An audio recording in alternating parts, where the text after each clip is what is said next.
وہ مجھے اپنے فائل پکڑاتے ہوئے کانپی تھی، نہ جانے اسے مجھ سے اتنا خوف کیوں محسوس ہوتا تھا۔ میں نے فائل ہاتھ میں پکڑی اور اسے اپنے ساتھ بٹھا لیا۔ ہمیشہ کتنا آج بھی وہ تنہائی میں اپنا سارا اعتماد کھو بیٹھی تھی۔ ابائی میں ہونے کے باوجود اس کا کانپتا ہوا وجود مجھے واضح محسوس ہو رہا تھا۔ میں نے اس سے آج بھی وہی سوال دہرایا تھا جو پچھلے 1.5 سال سے پوچھ رہا تھا، مگر اس نے آج بھی ہمیشہ کی طرح جواب دینے کے بجائے گریز کیا تھا۔ آفس کا وقت ختم ہو رہا تھا اور میں نے اسے جانے کی اجازت دے دی تھی اور خود بیٹھ کر اس کے متعلق سوچنے لگا۔ وہ میری بیٹی کی ہم عمر تھی اور اس کی ذمہ داری تھی کہ وہ اکاؤنٹ سنبھالتی تھی اور یہ کام وہ بہت بخوبی ادا کر رہی تھی۔ جب سارے لوگ گروپ کی شکل میں آتے اور اپنی باری باری مجھے اپنی کارکردگی کا متعلق بتاتے تو ان میں سب سے بہترین انداز میں وہ بتاتی تھی۔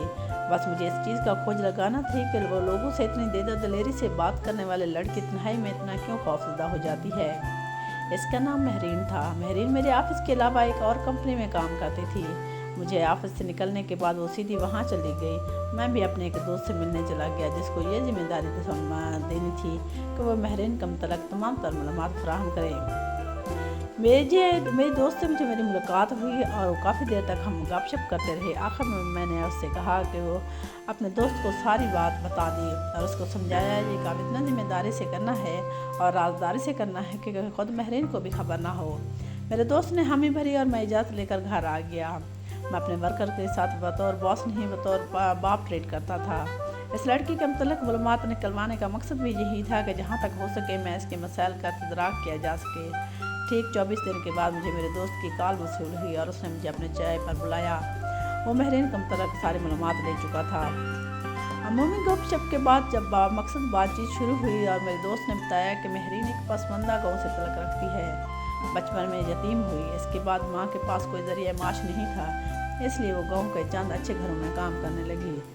جب مہرین خود سکول جانے لگی تو وہ بھی واپسی پر ماں کے پاس آ جاتی اور اس کی ماں جن گھروں میں کام کرتی تھی ان میں سے جو بچے پڑھے لکھے تھے ان سے کہہ کر وہ مہرین کو بھی پڑھا لیتی اور اکثر اوقات ان گھروں سے بچہ کچا کھانا بھی مل جاتا اور جو ان کی گزر بسر ہو جاتی۔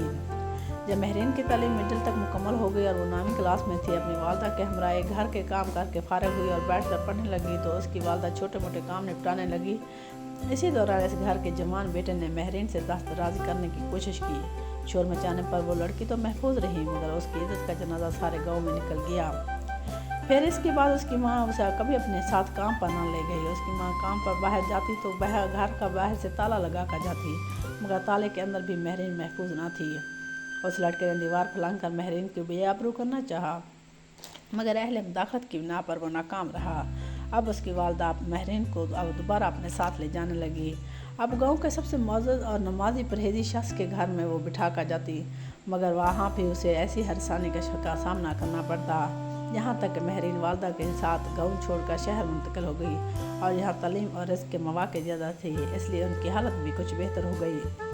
جب وہ لوگ شہر منتقل ہوئے تو اس بات بھی واضح ہو گئی کہ انسان کہیں بھی ہو درندہ بنتے ہوئے وقت دیر نہیں کرتا، کیونکہ یونیورسٹی میں کلاس فیل لڑکوں کے علاوہ پروفیسر صاحبان نے بھی ہوس مٹھانے کے بعد کامیابی کی ضمانتیں دیں۔ ایسے پارسا لوگوں کی تنہائی میں غلاظت دے کر وہ اس قدر سہم گئی ہے کہ کسی مرد پر بھروسہ کرنے کے لیے تیار نہیں ہے۔ میرے دوست نے مجھے بہت ساری دیگر معلومات بھی دیں جن پر غور و فکر کے بعد میں نے مہرین کا اعتماد دینے کا فیصلہ کیا، مگر چاہ کر بھی ایسا نہ کر سکا۔ آج مہرین میری بہو ہے مگر وہ آج بھی کسی پر بھروسہ کرنے کو تیار نہیں۔ اللہ تعالیٰ نے اسے ایک بیٹی دی ہے جسے وہ ایک لمحے کے لیے بھی تنہا نہیں چھوڑتی اور اکثر وصیت کرتی ہے کہ اگر میں مر جاؤں تو میری بیٹی کو میرے ساتھ دفن کر دیا جائے، اور اس وصیت کی وجہ سے صرف اس کا خوف ہے جو ہم جیسے مردوں نے اس کے دل میں بٹھا دیا ہے۔